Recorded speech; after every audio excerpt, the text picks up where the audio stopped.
రోమీయులకు రాసిన పత్రిక 14వ అధ్యాయము 11వ వచనంలో ఏముందో చూద్దాము.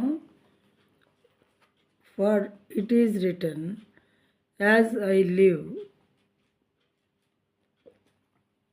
సేస్ ద లార్డ్, ఎవ్రీ నీ షల్ బౌ డౌన్, ఎవ్రీ నీ shall bow to me, and every tongue shall confess to God. నా తోడు ప్రతి మోకాలును నా ఎదుట వంగును, ప్రతి నాలుకయు దేవుని స్తుతించును అని ప్రభువు చెప్పుచున్నాడు అని వ్రాయబడి ఉన్నది. ఈ మాటలు దేవుడు చెప్పారు. ఏమని? నా తోడు ప్రతి మోకాలును నా ఎదుట వంగును అని. నా తోడు అంటే మనం కూడా ఒక్కోసారి నా తోడు అని చెప్తాం, లేదా అమ్మ తోడు అంటాం.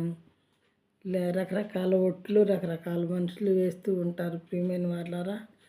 అయితే దేవుడు ఆయన మీదే తోడు అని చెప్పి, ప్రామిస్ అని చెప్పినటువంటి విషయం అంటే ఇది ఎంతో ఇంపార్టెంట్ విషయం అని మనం గ్రహించుకోవాలి. నా తోడు ప్రతి మోకాలును నా ఎదుట వంగును.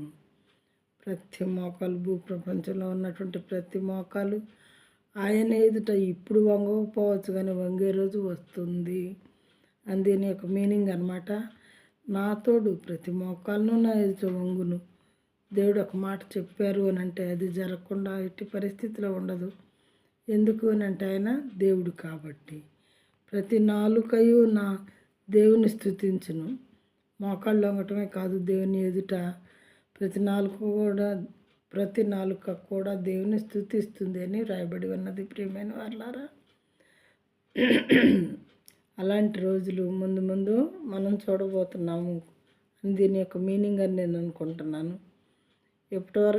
ఇప్పటికే చాలామంది దేవుని యొక్క కృప, ప్రేమ, ఆయన అద్భుత ఆశ్చర్య కార్యాలని గ్రహించుకుంటున్నారు జ్ఞానం కలిగి.